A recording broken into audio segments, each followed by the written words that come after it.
کیا آپ جانتے ہیں کہ امریکہ کا ریفیوجی ری سیٹلمنٹ پروگرام دنیا میں سب سے بڑا ہے؟ تاریخی طور پر دوسری جنگ عظیم کی وجہ سے بے گھر ہونے والے لاکھوں یورپی باشندوں کو پناہ دینے سے لے کر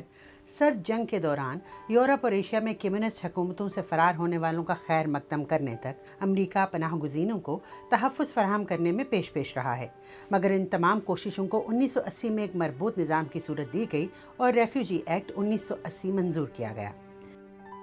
1980 سے لے کر اب تک امریکہ 3 ملین سے زیادہ پناہ گزینوں یا ریفیوجیز کو نہ صرف محفوظ جائے پناہ بلکہ بہتر زندگی کے مواقع بھی فراہم کر چکا ہے۔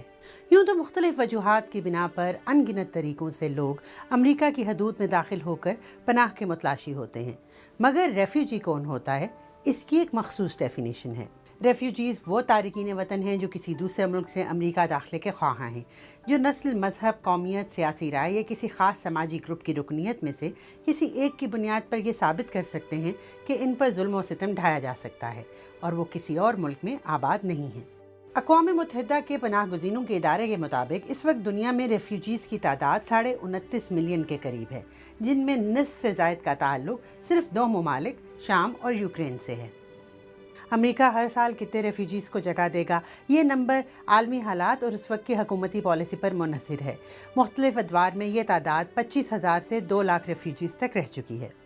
پناہ گزینوں کے داخلے کی سالانہ عددی حد صدر کی طرف سے تجویز کی جاتی ہے اور اس کے لیے کانگریس کی منظوری درکار ہوتی ہے۔ صدر ٹرمپ کے احکام پر 2021 میں تاریخ میں اس کی سب سے کم حد 15,000 تھی۔ صدر بائیڈن نے اس سال پناہ گزینوں کے داخلے کی عددی حد 1,25,000 رکھی ہے۔ امریکہ میں ریفیوجیز کی آباد کاری کا عمل خاصا طویل ہے اور اس میں تقریباً 2 سال لگتے ہیں اور کئی سرکاری ایجنسیز انوالو ہوتی ہیں، مگر اس سے پہلے پناہ کے خواہش مند ہر شخص کو اقوام متحدہ کے پناہ گزینوں کے ادارے UNHCR کے لیے رجسٹر کرنا ہوتا ہے، اور یہ ادارہ اس چیز کا فیصلہ کرتا ہے کہ اس شخص کی آباد کاری کے لیے کون سا ملک بہتر ہے۔ اگر قرہ امریکہ کے نام نکلے تو ایپلیکینٹ کی state department, homeland security department اور FBI سمیت 8 وفاقی ایجنسیوں کی جانب سے اسکریننگ، امریکی وفاقی ڈیٹا بیس میں 6 security database checks, biometrics, medical screening اور پھر ہوم لینڈ سیکیورٹی ڈپارٹمنٹ کے افسران کے ساتھ 3 بالمشافہ انٹرویوز کے بعد ہی اس بات کا فیصلہ کیا جاتا ہے کہ وہ شخص ریفیوجی سٹیٹس کے لیے کوالیفائی کرتا ہے۔ پناہ کی درخواست منظور ہونے کے بعد مختلف سٹیٹس میں ان ریفیوجیز کی آباد کاری ری سیٹلمنٹ ایجنسیز کے ذمہ ہوتی ہے،